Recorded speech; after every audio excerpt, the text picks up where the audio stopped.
সামাজিক মাধ্যমত আজিকালি খুব টিফিন ব্লগবোৰ দেখি থাকো মই অকনমান সোশ্যাল মিডিয়াৰ প্ৰসংগটোলৈ এবাৰ আহিছো দেই আপোনালোকে দেখি থাকেনে খুব আজিকালি তো ব্লগাৰ হাতে হাতে মোবাইল লৈ কাৰ ব্লগত কেতিয়া ওলাই যাও ঠিক নাই ৰাস্তাৰে খুজ কাঢ়ি গলে হাই গাইজ প্ৰথমে তে এইবোৰটো দেখি থাকো বিশেষকৈ মহিলাসকল এতিয়া জড়িত হৈ পৰিছে যুৱতীয়ে হওক বা নাৰীয়ে হওক এওঁলোকটো জড়িত হৈ পৰিছে গতিকে মাতৃসকলো দেখিছো আমি ৰাতিপুৱাই আজি সন্তানক দিলো স্যান্ডউইচ আজি দিলো বাৰ্গাৰ খুব সুন্দৰকৈ তেনেকৈ পনীৰ দিলো অমুক দিলো তমুক দিলো বেলেগ ধৰণৰ ডিশ মানে হেবোৰ আমাৰ টেকেলি পিঠা ভাত পিঠা তিল পিঠা এইবোৰ লগত পাত্তা নাপায় মানে এই কথাবোৰ নহয় তেওঁলোকৰ এটা বেলেগ ধৰণৰ লাইফষ্টাইল তেওঁলোকে দেখুৱাব বিচাৰে যে আজি সন্তানক স্যান্ডউইচ দিলো আপোনালোকেও দিব পাৰে এনেকৈ দিবচোন বুলি কৈ এটা ব্লগ বনাই এটা আপলোড কৰি দিয়ে তাৰ পাছত তেতিয়া মোৰ বেয়া লাগে যেতিয়া সেই ভিডিঅ'বোৰ সামাজিক মাধ্যমত দেখো মই আকৌ কেতিয়াবা খুব ভাল লাগে মন্তব্য পঢ়ি কেতিয়াবা পঢ়ো দুই এগৰাকী মাতৃ ইমান কৰুণভাৱে লিখে যে বাইদেউ আপোনাক অনুৰোধ কৰিছো আপুনি অন্তত আমি এই কিনিব নোৱাৰা বস্তুবোৰ এনে ধৰণৰ বস্তুবোৰৰ ইমান বেছি ভিডিঅ' দেখুৱাই নাথাকিব আমাৰ সন্তানে ৰাতিপুৱা যেতিয়া ৰুটিৰ লগত চেনি যেতিয়া দি পঠিয়াও যেতিয়া এপেকেট মেগীকে দুয়োটা সন্তানক ভাগ কৰি টিফিনত দি পঠিয়াও যেতিয়া সান্দহগুৰিৰ লাডু এটাকে বনাই দি পঠিয়াও তেতিয়া আমাৰ সন্তানে আমনি কৰে যে মা স্যান্ডউইচ কিয় নিদিলা কাৰণ সন্তানে যে মোবাইলত এইকেইটা দিন দেখি আছিল যে টিফিন দেখোন এনেকেও দিব পাৰি এইবোৰ যে দেখি আছিল মাতৃগৰাকীৰ মনত বেয়া লাগে আপুনি যদি আপোনাৰ সন্তানক সেই মানুহগৰাকীৰ দৰে যদি সেই তেনেকুৱা ধৰণৰ কিবা এটা দি পঠিয়াব পৰা নাই আপোনাৰ মনটো বেয়া লাগিব যে মই দি পঠিয়াব নাই পৰা মোৰ সন্তানে বিচাৰিছিল পিছদিনা আপোনাৰ সন্তানে আহি আপোনাক সন্ধিয়া আমনি কৰিব সন্তানে পিজ্জা খাব বিচাৰিব আপুনি এতিয়া ডমিনোজলৈ লৈ যাব লাগিব আপুনি KFC লৈ যাব লাগিব ঘৰত ৰন্ধা বস্তু সন্তানে খাব নিবিচাৰিব কাৰণ সেই যে পৰিবেশ পৰিস্থিতি সেই যে দেখি আছে এই যে শো অফ কৰি থকা এই যে আনক দেখুৱা আমাৰ এটা প্ৰৱণতা আছে আমি কি পিন্ধিছো কি খাইছো হাতৰ আঙুঠিটো কিমান দামী পিন্ধিছো কাপোৰজোৰ কিমান দামী পিন্ধিছো এই যে কথাবোৰত আমি মূৰ ঘমাই এই বস্তুবিলাকত যে আমি বস্তুবাদী ধাৰণাটোত যে আমি গুচি গলো সন্তান লাহে লাহে আমাৰ পিছে পিছে সেই দিশত গুচি গল বেয়া লাগে সেই কথাবোৰত আপুনি মন কৰিব আজিৰ পৰা বহু বছৰ আগত অসমৰ প্ৰেক্ষাপট এনেকুৱা আছিল অসমীয়া সমাজ বুলি কোৱাৰ লগে লগে অসমীয়া নাৰী বুলি কোৱাৰ লগে লগে এটা বেলেগ ধৰণৰ পৰিবেশ নামঘৰলৈ যায় মহিলাসকল খুব সুন্দৰকৈ ৰিহা লৈ গাত চেলেং লৈ দেখিব আগত বয়োজ্যেষ্ঠসকল বহি আছে তাৰ পাছত মহিলাসকল আছে নামতীসকল সকলো থাকে একেলগে নাম লয় সন্তানো যায় কিন্তু আজি সেই পৰিবেশটো আপুনি নেদেখে আজি সেই পৰিবেশটো লাহে লাহে কমি আহিছে তাৰ ফলনি আপুনি বেলেগ এটা পৰিবেশে দেখিব আপুনি হাতত মোবাইলটো লওক আপুনি ধাৰাবাহিকভাৱে 100ৰ পৰা 150টা ৰিলছ আপুনি একেলগে খুলি চাব পাৰিব দেহৰ এটা অংশ উলিয়াই সেইসকল মহিলাই তেনেকৈ কিছু ভিডিঅ' আপলোড কৰে সামাজিক মাধ্যমত আৰু সেই বস্তুবোৰ দেখাৰ পাছত আমাৰ ধাৰণাটো কেনেকুৱা হয় যে অসমীয়া নাৰী অসমীয়া সমাজখন এনেকুৱাই আছিল নে বাৰু আমিতো এই পৰিবেশটো বিচৰা নাছিলো আমি যদি এতিয়া বেছি আধ্যাত্মিকতাৰ কথা কওঁ আমি যদি পিতৃ মাতৃৰ কৰণীয় এই ভাল লগা পৰিবেশবোৰৰ কথা যদি কওঁ আমাক আকৌ সমালোচনা কৰিব যে আপুনিওতো এদিন মাতৃ হ'ব চাম আপোনাৰ সন্তানক আপুনি কেনেকৈ ডাঙৰ কৰে কথা আচলতে সেইটো নহয় আমি যেটো পৰিবেশ পাইছো মই গাঁৱৰ ছোৱালী গাঁৱত দেখিছো মাহঁতক মোৰ মাই কেতিয়াও ৰাতিপুৱাৰ পৰা গধূলিলৈকে ৰিলছ বনাই থকা মই দেখা নাই কিন্তু আজিকালি বহু সন্তানে নিজৰ মাকক তেনেকৈ দেখি আছে মাকক তেনেকৈ তেওঁতো কাৰোবাৰ মাতৃ তে এই ধৰণৰ কামবোৰ কৰি থকা মাতৃক দেখি আছে ৰাতিপুৱাৰ পৰা গধূলিলৈকে মাতৃগৰাকী যেতিয়া সামাজিক মাধ্যমতে ব্যস্ত হৈ পৰিছে যেতিয়া সন্তানৰ কথা পাহৰি গৈছে গধূলি আহি যেতিয়া কাম কৰা মানুহগৰাকীক সুধিছে যে মোৰ ল'ৰাটোৱে কি খালে কিবা এটা খুৱাই দিবি তাক মোৰ অলপ কাম আছে ফেসবুক লাইভ আহিবলগীয়া আছে ৰিলছ এটা বনাবলগীয়া আছে ইয়াক কিবা এটা খুৱাই দিবিচোন যা কাৰ্টুনখন লগাই তাক মেগী পেকেটকে খুৱাই দিয়ে এই কথাটো আহি কয় কিন্তু আগতে কি আছে বুকুত লৈ মাই নিচুকনি গীত গুৱাই খুৱাইছে ককাকৰ ওচৰত দি থৈ আহিছিল আইতাকৰ ওচৰত দি থৈ আহিছিল এই পৰিবেশবোৰ এতিয়া নাই এই কথাবোৰ এইভাবে আলোচনা কৰিছো যে আমি তেনেকুৱা এটা পৰিবেশ অসমত বিচাৰো সেই পৰিবেশটোৱে আমাৰ মনস্তত্ব ভাল কৰিব আমাৰ ভাল লগা কামবোৰ আমি আকৌ এবাৰ কৰিব বিচাৰো সেই কাৰণে সভাই সমিতিয়ে গলে এই কথাবোৰ যে কওঁ যে আধ্যাত্মিক শিক্ষা লাগে আমাক নৈতিক শিক্ষা লাগে এই নৈতিক শিক্ষাই আপোনাক মানুহ কৰিব আপুনি যিমান টকা নঘটক আপুনি যিয়ে নকৰক আপোনাৰ যিমান টকা পইচা গাড়ী গুৰা একোৱে আপোনাক সেই সুখটো দিব নোৱাৰে যেটো আধ্যাত্মিক চেতনাই আপোনাক দিব আপোনাৰ আধ্যাত্মিক চেতনা থাকিলে আপুনি একো অপৰাধমূলক কাম সংঘটিত কৰিব নোৱাৰে এই আচাৰ্যসকলক যেতিয়া আমি নমস্কাৰ জনাও এই সকল আচাৰ্যক আমি কেতিয়াবা অনিষ্ট কৰাৰ কথা ভাবিব পাৰিমনে আমি পাৰিমনে এই সকল আচাৰ্যক কেতিয়াবা আক্ৰমণ কৰাৰ কথা ভাবিব এই ধাৰণা আমাৰ মনলৈ নাহে কেতিয়াও কাৰণ আমাক সেই ধৰণে সাজু কৰা হৈছে আমাক গঢ়ি তোলা হৈছে তেনেকৈ গতিকে শংকৰদেৱ শিশু বিদ্যা নিকেতনৰ পৰিৱেশটোৱে তেনেকুৱা এই পৰিৱেশটোৰ মাজত থাকি আপোনালোকে আধ্যাত্মিক চেতনা তেতিয়া অকণমান গুৰুত্ব দিবলৈ শিকক জনি এস পাপা টুইংকল টুইংকল এবোৰ আপোনাৰ সন্তানক আপুনি 5 বছৰ 6 বছৰটো শিকাব পাৰিব নিজে শিকি ল'ব কিন্তু পাৰিলে এপাকি ঘুখা পাৰিলে কেতিয়াবা শিকাবচোন অপৰাধ বিনাশন তজুনামে নাৰায়ণ, শিকাবচোন মুক্তিত নিষ্পৃহ যিটো সেহি ভকতক নমো, শিকাবচোন আপুনি কেতিয়াবা নাম ঘোষা কি, কীৰ্তন কি, ঘোষা ৰত্নাৱলীনো কি, কেতিয়াবা আপুনি শিকাবচোন গীতা কি, গীতাৰ মনস্তত্ব কি, কিয়নো অৰ্জুনে সেই উপদেশ কৃষ্ণই দি যাবলগীয়া হৈছিল যে প্ৰেক্ষাপট আমেৰিকাই কেতিয়াবাই স্বীকাৰ কৰিছে, কিন্তু ভাৰতীয় মানুহে কিন্তু এতিয়ালৈকে সেয়া হজম কৰিব পৰা নাই। সেই কথাবোৰ অকণমান সেয়াও শিকাবচোন। এই যে আগতে এটা প্ৰাৰ্থনা আছিল, নাজানো তোমাক ক'ত আছা প্ৰভু আমি অতি সৰু ল'ৰা, চিঞৰি চিঞৰি মাতিলেও তোমাক নামাতা দূৰৰ পৰা। মই এতিয়াও কপি যাওঁ সেইটো গালে। সেইটোত ভাবকচোন, এটি কণমানি ঈশ্বৰক বিচাৰিছে, নাজানো তোমাক ক'ত আছা প্ৰভু আমি অতি সৰু ল'ৰা, চিঞৰি চিঞৰি মাতিলেও তোমাক নামাতা দূৰৰ পৰা। এই কণমানিটিয়ে যে ঈশ্বৰক কামনা কৰিছে, সেই প্ৰাৰ্থনাবোৰ, সেই কথাবোৰ, সেই কবিতাবোৰ আমি কেতিয়াবা এতিয়া গোৱাইছোনে? আজিকালি সন্তানৰ মুখত সেই পদ্যটো আপুনি শুনিছেনে? সেই যে সন্তানটিয়ে কিতাপখনত যে ঈশ্বৰ ক'ৰবাত থাকে, ঈশ্বৰৰ সৈতে আমাৰ সম্পৰ্ক হ'ব পাৰে, আধ্যাত্মিক চেতনা, আমাৰ আত্মাৰ অৱস্থিতি, আত্মাৰ স্থিতি আমি জানিব পাৰিম।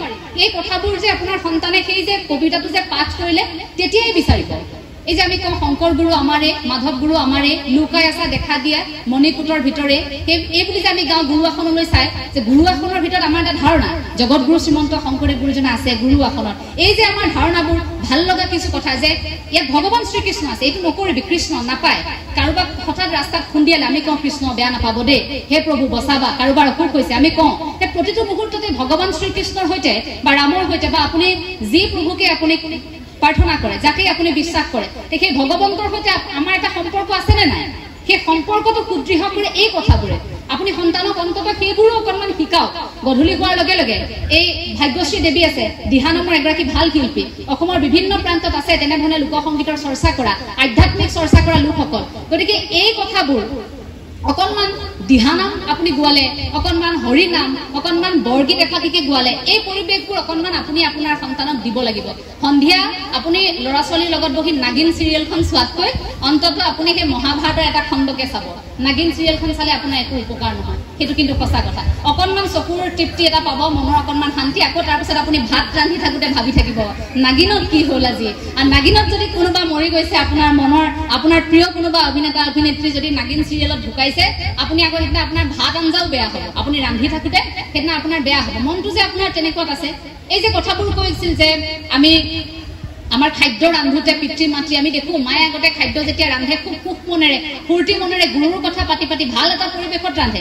এইবোৰ ভাল লগা পৰিৱেশ, হৈ হাল্লা, চিঞৰ বাখৰ, কাজিৰা, হুলস্থুল, এই অন্যান্য মন লৈ বা বিভিন্ন ধৰণৰ চিন্তা এসোপা লৈ আপুনি যদি সন্তানক সেয়া ৰান্ধি দিয়ে, তেন্তে সেই খাদ্য সন্তানেও খাই সুখ নাপায়, আপোনাৰ স্বাস্থ্যৰ বাবেও ভাল নহয়, আপোনাৰ গোটেই পৰিয়ালটো লাহে লাহে অসুখী হৈ হৈ গৈ থাকিব। কাৰণ আপোনালোকে খোৱা পাতত সেই কথাবোৰ লাহে লাহে এনেকুৱা হ'ব পৰিৱেশবোৰ, কাৰণ আপোনাৰতো ধান্দাটো নাগিনতেই আছে। এই কথাবোৰ বেয়া নাপাব কোৱাৰ বাবে, পৰামৰ্শ দিয়াৰ মোৰ একেবাৰে আপোনালোকক যোগ্যতা নাই। মই কথাখিনি কৈছোঁ যিটো বৰ্তমান সময়ত আমি দেখিছোঁ। বৰ্তমান সময়ত এই কথাবোৰ খুব প্ৰাসংগিক, সৰু সৰু কথা, কিন্তু চাব এই সৰু সৰু কথাবোৰে আপোনাৰ সন্তানক প্ৰভাৱ পেলায়। আমি ঘৰ এখনলৈ যোৱাৰ লগে লগে আমি দেখোঁ, মই জগতগুৰু শ্ৰীমন্ত শংকৰদেৱ গুৰুজনাৰ আদৰ্শৰে পৰিচালিত হোৱা শ্ৰীমন্ত শংকৰদেৱ সংঘৰ এগৰাকী সংগী। গতিকে আমাৰ ঘৰলৈ যেতিয়া কোনো লোক আহে আমি সেৱা কৰোঁ। আগতে এনেকুৱা হৈছিল, সৰুতে প্ৰথমে যেতিয়া শিকিছিলোঁ তেতিয়া ভাবিছিলোঁ কিয় সেৱা কৰিব লাগে। দেউতাই কৈছিল যে ঘৰলৈ যি আহে, গৃহত যি লোক প্ৰৱেশ কৰিব তেওঁলোকক সেৱা কৰাচোন এবাৰ, সেই সেৱাৰ জৰিয়তে তুমি কিবা এটা শিকিব পাৰিবা। তুমি যে শূন্য, তুমি একো নহয়, এইসকল ভগৱান। প্ৰতিগৰাকী মনুষ্যৰ দেশত ভগৱান থাকে বুলি আমি এটা ধাৰণা কৰোঁ, নহয় জানো? এই মানুহৰ সৈতে সম্পৰ্ক আমাৰ বৃদ্ধি পায়। সেই যে আমি সেৱা কৰোঁ, তাত মোৰ নমনীয়তাটো, তাত যে মোৰ অপৰাধ বোধটো, তাত মই যে একো নহয়, মই সাংঘাতিক একো কৰা নাই, এই যে কাৰোবাৰ ওচৰত মূৰ দুৱাইছোঁ, এই কথাবোৰ প্ৰকাশ পায়, এইবোৰ শিকিব আমি পাৰোঁ। সেই পৰিৱেশটোৱে বহুখিনি আমাক শিকায়। গতিকে ঘৰলৈ কোনো লোক আহিলে তেনেকুৱা এটা পৰিৱেশ আপোনালোকে ৰচনা কৰক। অন্ততঃ আপোনালোকে সন্ধিয়া নামঘৰত একেলগে বন্তি গছ যেতিয়া জ্বলাব, কেৱল ককা আইতালৈ সেই দায়িত্বটো থৈ নিদিব, আপোনাৰ সন্তানকো লগতে গামোচাখন দি নামঘৰলৈ লৈ যাব। সেই পৰিৱেশটোৱে এদিন চাব আপোনাক ইমান ভাল লগা এটা পৰিৱেশ উপহাৰ দিব। আপুনি কেতিয়াও কান্দিব লগা নহয় বৃদ্ধাশ্ৰমত, আপুনি চিন্তা কৰিব লগা নহয় মোৰ সন্তানে ইমান টকা উৰ্জন কৰিব পৰা নাই, আপুনি চিন্তা কৰিব লগা নহয়। কাৰণ আপুনি যদি আপোনাৰ সন্তানে 100 টকা এটাও আপোনাৰ হাতত গুজি দিছে, আপুনি বৃদ্ধাৱস্থাত থাকোঁতে যদি মৰমেৰে গুজি দিছে, সেয়াও আপোনাৰ বাবে সুখ হ'ব। আপুনি সুখৰ চকুলো বোৱাই আপুনি ভাত খাব নিশা, যদি সন্তানে সেইদিনা আলু পিটিকাই আপোনাক ভাত খুৱাইছে, কিন্তু আপোনালোকৰ মাজত সেই পৰিৱেশ আছে। যদি আপোনাৰ সন্তানে আপোনাৰ হাতত 1.5 লাখ টকা এটা দি থৈ গৈছে, দিয়াৰ সময়ত যদি আপোনাক কৈ থৈ গৈছে এই বুঢ়ীজনী কেতিয়ানো মৰিব, সেই 1.5 লাখ টকাটোৱে আপুনি একো কৰিব নোৱাৰে। টকা এটা দি থৈ গ'ল আপোনাৰ হাতত, আপুনি একো কৰিব নোৱাৰে। টকা পইচা ধন সম্পত্তি আমাৰ বিভিন্ন ধৰণৰ আচবাব এই গোটেই দুনিয়াখন এই গোটেই পৃথিৱীখন এই বস্তুবাদী সমাজখনে আমাক বহু বেছি দিন বৰ বেছি মানুহ কৰি ধৰি ৰাখিব নোৱাৰে। এই ভিতৰত থকা আত্মাটোক আপোনালোকে চিনি পাওক। শেষত কওঁ, কথাবোৰ বহুত বেছি দীঘলীয়া নকৰোঁ, সময় অকণমান দীঘলীয়া হ'ব কাৰণ মই যিহেতু আকৌ উভতি যাব লাগিব। শেষত কওঁ, ভিতৰৰ মানুহগৰাকীক চিনি পাওক। আচাৰ্যসকলক অনুৰোধ জনাইছোঁ যে ছাত্ৰ ছাত্ৰীসকলক বিদ্যালয়খনলৈ অহা প্ৰতিগৰাকী ছাত্ৰ ছাত্ৰীক আপোনালোকে ইমান সন্তান বুলি ভাবি মৰম কৰে, স্নেহ কৰে, আপোনালোকে আদৰ কৰে। সেই সন্তানগৰাকীয়ে কি কৰি ভাল পায় এই কথাটো অন্ততঃ আপোনালোকে এবাৰ জানিবলৈ চেষ্টা কৰক। যদি গণিতত তেওঁ 30 নম্বৰ পাইছে, সমাজ বিজ্ঞানত তেওঁ 90 পাইছে, আপুনি অন্ততঃ সেই ছাত্ৰগৰাকীক তই গণিতত কিয় 100 পাব নোৱাৰা বুলি আপুনি তেওঁক খং কৰি আপুনি নুবুজাব, মৰমেৰে বুজাওক। কাৰণ সেই ছাত্ৰগৰাকীৰ সপোন বেলেগ থাকিব পাৰে, লক্ষ্য বেলেগ থাকিব পাৰে। পুনৰ কৈছোঁ যে অসমৰ প্ৰেক্ষাপটত খুজে খুজে টকা আছে। আমি কেৱল অৰ্থনৈতিক স্বাৱলম্বিতা টকা লাগে এইটো পিছত দৌৰি থাকিলেই নহয়। টকা আছে, আমি টকা সকলোতে পাম, কিন্তু আমি এজন সৎ মানুহ হৈ সেই টকাখিনি ঘটিব লাগিব। আমি এজন সৎ মানুহ হৈ অৰ্থনৈতিক স্বাৱলম্বিতা অৰ্জন কৰিব লাগিব বৃত্তিমুখী শিক্ষাৰ জৰিয়তে। আপুনি যদি শ্ৰেণীকোঠাত থকা আপোনাৰ সেই ছাত্ৰগৰাকীক যদি ক'ব পাৰিছে যে তুমি যদি নাচি ভাল পোৱা, তোমাক নাচৰ প্ৰশিক্ষণ মই দিয়াম, তুমি এতিয়া পঢ়ি লোৱা, তুমি হাইস্কুল শিক্ষান্ত পৰীক্ষা উত্তীৰ্ণ হোৱাৰ পাছত তুমি সেয়া কৰিবা। অসমত কিয় ভাবিব লগা হয় মাষ্টাৰ ডিগ্ৰী কমপ্লিট কৰাৰ পিছত ঘৰত বহি 2 মাহ সময় যে মই এতিয়া কি কৰিম? দেখাক দেখি আমি ঠিকেই গুচি যাওঁ, ঠিকেই আমি এটা বিভাগত মেজৰ লওঁ। ফিজিক্স মোৰ পচন্দৰ নাছিল যদি মই ফিজিক্স ল'লোঁ, মনোবিজ্ঞান মোৰ যদি পচন্দৰ নাছিল মই মনোবিজ্ঞান ল'লোঁ, মোৰ যদি বায়'লজি মোৰ পচন্দ নাছিল মই ল'লোঁ, মোৰ গণিত পচন্দ নাছিল মই ল'লোঁ। কাৰণ মোৰ দেউতাই ক'লে গণিত পঢ়িব লাগিব, প্ৰফেচৰ হ'ব লাগিব, অমুক হ'ব লাগিব, তমুক হ'ব লাগিব। পৰিয়ালৰ ধাৰণা, ল'ৰা এইটো হ'ব লাগিব, সেইটো হ'ব লাগিব। এই ধাৰণাটো কি হ'ল, মই নিজক হেৰুৱাই পেলালোঁ। তাৰ পাছত মই মাষ্টাৰ্ছ ডিগ্ৰী কমপ্লিট কৰাৰ পাছত, মই স্নাতকোত্তৰ ডিগ্ৰী কমপ্লিট কৰাৰ পাছত, মই শেষ কৰাৰ পাছত ঘৰত আহি নিবুকাকৈ থাকিব লাগিব অলপ সময় যে মই কি কৰিলোঁ, এতিয়া মই কি কৰিম, মোৰ পিছৰ দিশ কি হ'ব। আৰু তাৰ পাছত কি কৰিব লাগিব, প্ৰতিদিনে সেই চতুৰ্থ বৰ্গৰ ক'ত চাকৰি ওলাইছে, ক'ত তৃতীয় বৰ্গৰ চাকৰি ওলাইছে, এই কথাখিনিত আমি থাকিব লাগিব। মই দুখ পাওঁ যে ইমান উচ্চ শিক্ষাৰে শিক্ষিত এগৰাকী ছাত্ৰই যেতিয়া 4th গ্ৰেডৰ এটা চাকৰি 30,000 টকা এটা চাকৰিত যেতিয়া নিজকে ভাবিব লগা হয় যে মই চাকৰি এটা পালোঁ হ'ব দে, সেই ছাত্ৰগৰাকীৰ মনত বা কেনেকুৱা এখন ধুমুহা চলিছে। এই ধাৰণাটো কিন্তু আমাৰ বেয়া। এটা খুব ভাল কথা যে চৰকাৰে কৰ্মসংস্থাপনৰ এটা দিশ মুকলি কৰিছে, এইটো খুব ভাল কথা। কিন্তু চাব, তাতোকৈ বেছি যোগ্যতা আপোনাৰ সন্তানৰ আছে। কিজানি 4th গ্ৰেডৰ চাকৰিটোৰ কাৰণে আপুনি জোৰ নকৰা হ'লে আপোনাৰ সন্তানে তাতোকৈ বেছি ভাল কিবা এটা কৰি দেখুৱালেহেঁতেন, খেতি কৰিলেহেঁতেন। আপোনাৰ সন্তানৰ যদি কৰিবলৈ মন গৈছিল যে বোলে বস্ত্ৰশিল্প উদ্যোগতে তেওঁ কাম কৰিব, তেওঁ কৰিলেহেঁতেন। সৰু সৰু কিছু উদাহৰণ আমি আমাৰ চাৰিওফালে থকা লোকসকলক দেখুৱাব পাৰোঁ। সেইসকল লোকৰ জৰিয়তেও আমি উপকৃত হ'ব পাৰোঁ। গাঁওখনত থকা লোকসকল, কোনোবাই খোল বজাই ভাল পায়, ঢোল বজাই ভাল পায়, আজিকালি বিহু নাচি ভাল পায়, এইবোৰ আমাৰ পেচা হ'ব পাৰে। এইবোৰ এতিয়া নিচা হৈ থকা নাই, এইবোৰ কেৱল মাত্ৰ নিচা আমি নাচিছোঁ গাইছোঁ এই হৈ থকা নাই, এইবোৰ এতিয়া আমাৰ পেচা কৰিব পৰা সময় আহিল। গতিকে প্ৰতিটো দিশতে যিহেতু আমাৰ বৃত্তিমুখী শিক্ষাৰ এটা সংযোজন আছে, এই বৃত্তিমুখী শিক্ষাৰ জৰিয়তে আমি আমাক বিচাৰি চোৱাৰ সময় আহি পৰিম।